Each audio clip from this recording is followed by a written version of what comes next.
Ah oui, les choses sérieuses commencent maintenant là. Les Américains ont décidé de rentrer dans la danse au Moyen-Orient. Et qu'est-ce qu'ils viennent de faire?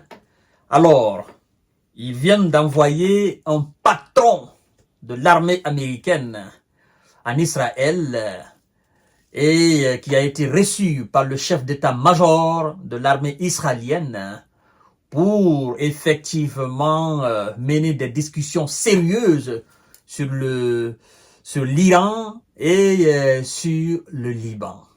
Oui, qu'est-ce qu'il faut faire maintenant, mesdames et messieurs? Ils sont entrés en action. Ils sont dans les préparatifs. Oui, laissez-moi vous dire exactement d'abord ce qui est dit. Et puis, nous allons voir les contours de cette situation. Mais avant tout, partagez la vidéo dans tous les groupes possibles, je vous prie.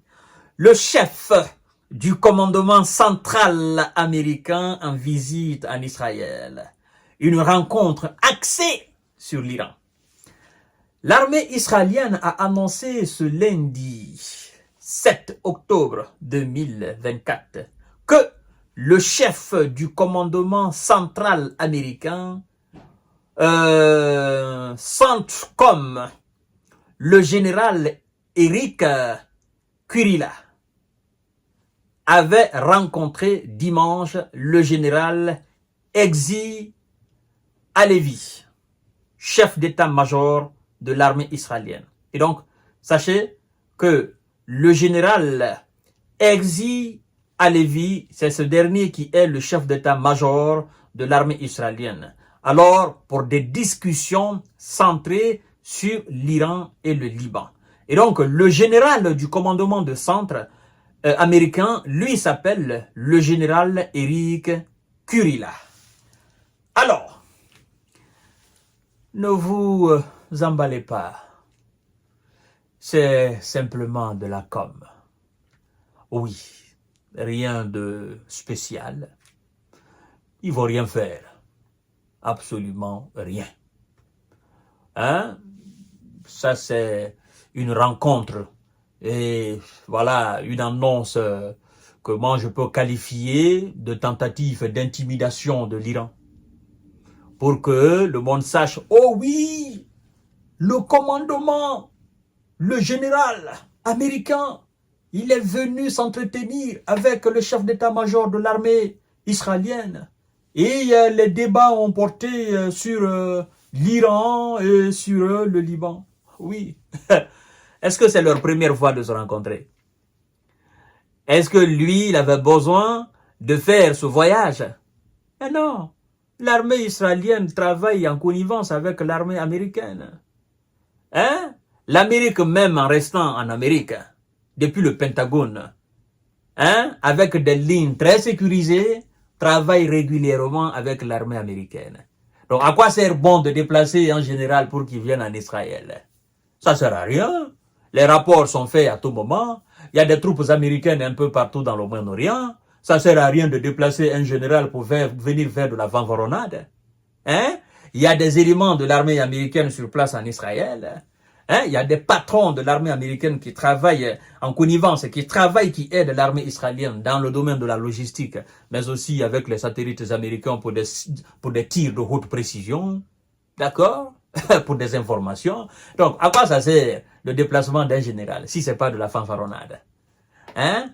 Ou bien c'est pour venir laver le visage des Israéliens pour dire oui, le patron, l'un des patrons de l'armée américaine est aujourd'hui en Israël. Il est venu, effectivement, nous sommes en train de nous entretenir. Comme nous vous avons dit, ben écoutez, nous allons procéder effectivement aux études des cibles que nous allons dorénavant frapper prochainement sur le territoire iranien. Nous avons dit que nous allons riposter. Et donc le général Eric, il est là pour ça et nous allons tracer les plans. Ben écoutez, la marre de ça.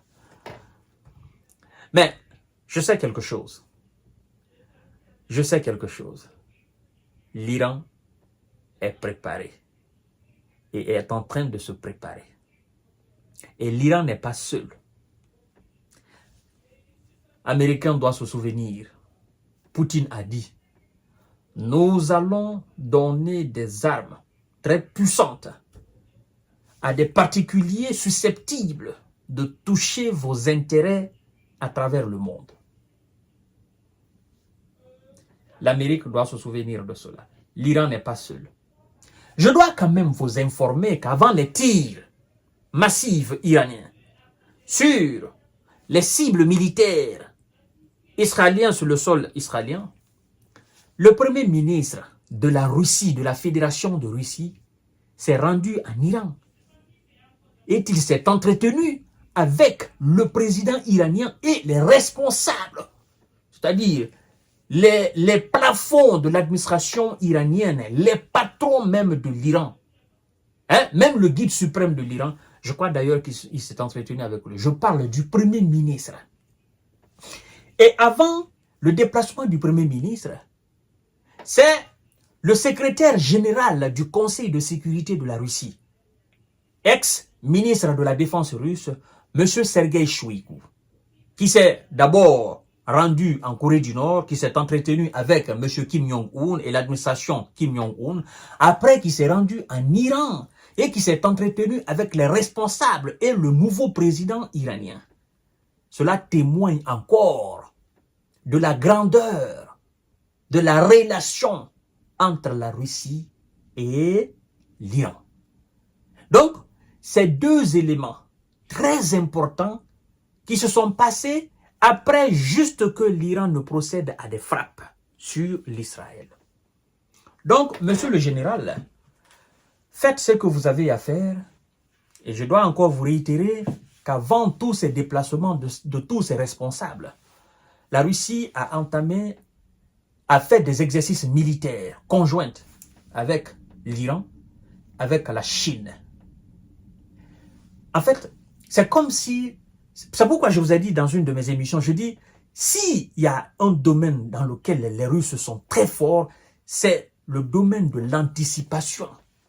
Ils prévoient les choses, ils les anticipent rapidement. C'est comme si la Russie savait que ce moment allait arriver au Moyen-Orient. Et donc, ils ont procédé à des exercices militaires de haut niveau avec la Chine et l'Iran. Et donc, là où je vous parle aujourd'hui, l'Iran est préparé à toute éventualité. Je vous dis bien à toute éventualité, à toute attaque. Et il ne faut même pas que les Américains se trompent là-dessus. L'Iran est préparé à toute éventualité et à toute attaque. C'est pourquoi ils disent, nous sommes déjà prêts à toute riposte de l'Israël et ses alliés. Nous sommes déjà prêts. Mesdames et messieurs, ils n'ont qu'à faire très attention. Sinon, on risque d'assister à quelque chose qui ne sera vraiment pas joli pour notre monde aujourd'hui.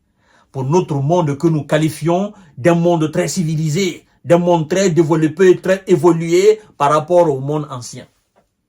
Ce qui risque de se passer là, si les gens n'enchaînent pas leur tempérament, leur ego surdimensionné, je crois que les conséquences seront tellement dévastatrices que les belligérants et les co-belligérants eux-mêmes vont déplorer leurs propres œuvres. Je me limite là pour le moment, mais je crois qu'ils ne vont rien faire parce qu'ils sont très bien conscients de ce que représente l'Iran aux yeux de la Russie et de la Chine. Ils sont très bien conscients de cela. Ils ne vont pas s'hasarder. C'est pourquoi Vladimir Poutine, la fois dernière, il a fait une mise en garde en disant toute éventuelle frappe sur des installations nucléaires ou pétrolières nous préoccupe au plus haut niveau. C'est la préoccupation au plus haut niveau de la Russie. C'est une façon de parler, mais c'est une mise en garde contre des installations nucléaires et pétrolières de la Russie. Donc, contre des cibles sur le territoire iranien du moins. J'allais dire sur le territoire russe, mais sur le territoire iranien. Et donc, attention, attention et attention encore. Je vous reviens tout à l'heure pour notre série d'informations décortiquage. Merci.